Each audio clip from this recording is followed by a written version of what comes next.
Okay, so now let us look at an even more complex problem of how would we multiply a monomial by a trinomial. Okay, so the example that we are given over here is multiply 3p, which is a monomial, by 4p square plus 5p plus 7. Now this is a trinomial because this expression has three terms: 4p square, 5p and 7.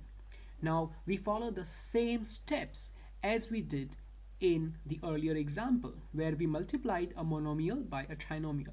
So the first step is to use the distributive law of multiplication and therefore open up the braces.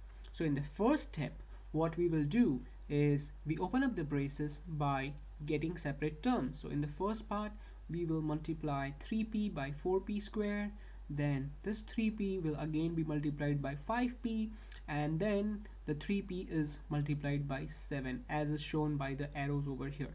And when we open up the braces, what we get is 3p multiplied by 4p square plus, so remember to get this addition sign over here, then you say 3p multiplied by the second term over here, so 3p multiplied by 5p plus 3p multiplied by the last term, which is 7 over here. Now once we have opened up the braces, it becomes very simple. All you can see is these are actually monomials, right? We just have to multiply these two monomials and then just write down the sum as the result. So what is 3p by 4p square? So 3 times 4 gives you 12.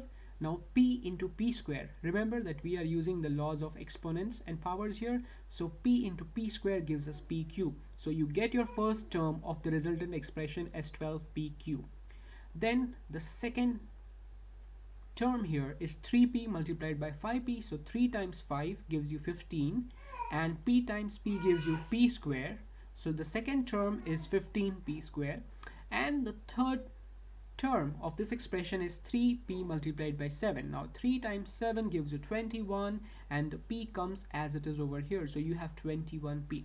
So fundamentally the step 2 again is the monomial by monomial multiplication. So you have the final result for the above mentioned example is 12p cube plus 15p square plus 21p. Now just wanted to let you know that in this case we had to do 3 multiplications, so we got 3 terms here in the result. Okay, similarly in the earlier one, when we multiplied a monomial by a binomial, we actually had to do 2 monomial by monomial multiplications. So just a little thing to observe. Okay, so that completes our discussion on multiplying monomials with monomials and monomials with binomials and trinomials.